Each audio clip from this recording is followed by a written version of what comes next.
You know how if you are part of this, like, these days lazima kukuwe na those YouTubers or these people who do what's it called, like public suggestion, like how to gauge public behavior, and they go out into the streets and they put out a test to a stranger whether they pass or they fall.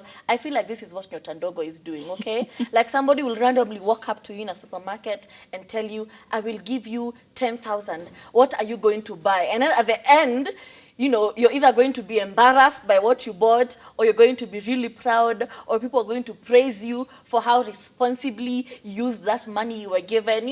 That is what's giving. Because for whatever reason, okay, Nyota Ndogo's husband has come back. Yeah, they're back together. You can remember some time back, he had exiled himself, removed himself from the situation. Alijighost too. He went back to his country for the longest time, and Nyota Ndogo was constantly calling for him. She was doing the most to get her man back. Finally, Mzungu came back home. But now it would seem things are a bit different in that household, because he came from work, took out his laptop, and he was browsing, trying to get her the latest iPhone, which is the 14 or whatever. I can't know. It is beyond my price range. Anyway, he is browsing, trying to do something good for his partner. However, Nyota Ndogo is like, don't do that. I already have the 11, and that is more than enough for me, my love. Instead, I would like for you to buy me land in Kenya. Please remember, is Nyota Ndogo from Tanzania? She's from Mombasa. Yeah.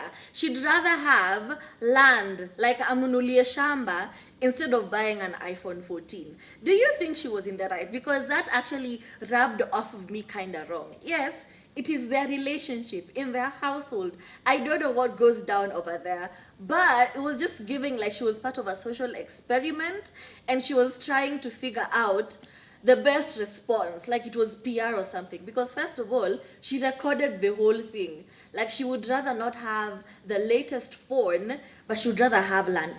It didn't sit well with me. It was just giving social experiment. Because why would I prevent my partner from doing something nice for me? He clearly had the very intention of buying me this phone. But now I'm like, no.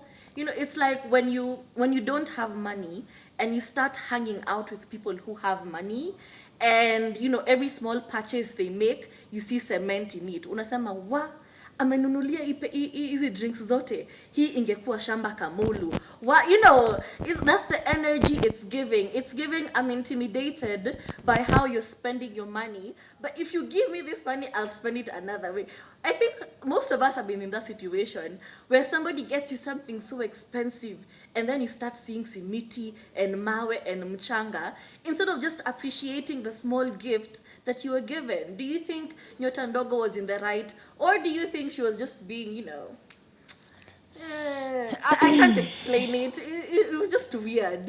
I'm looking at it from the perspective where they broke up at some point, he left her, and maybe there are so many things that she ended up looking on her list going like, by the way, had I done this and this and this and this and this, maybe I'd have probably been in a better place than I was initially. But I ended up spending all this money on frugal and frivolous gifts, and ended up with probably not what I intended to have. I didn't have any assets by the end of this relationship, and so on and so forth. So maybe in her mind, she's trying to check off that list of things that she was supposed to have done that she didn't end up doing. Yeah. And now she's realizing, all right, when this money comes, this is what I'm about to do with it. Like you have now strategized. You have an asset plan for which you have to get every single thing on this asset list checked off.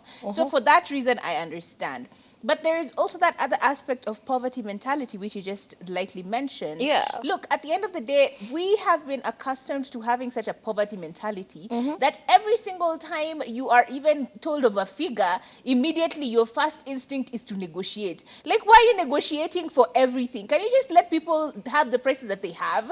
Can you let people just do the things that they do? And I didn't think this was going to be an experience that I would have had, but let me tell you, Was it on Monday? On Yeah. Monday, I was coming down this way and somehow ended up around Lavington, and I was with my dad, my auntie, and my cousin. By the way, my dad is in town. Anyway, so us guys are it was a long trip. We just come from Roy. It was really far. We'd taken so many wrong turns.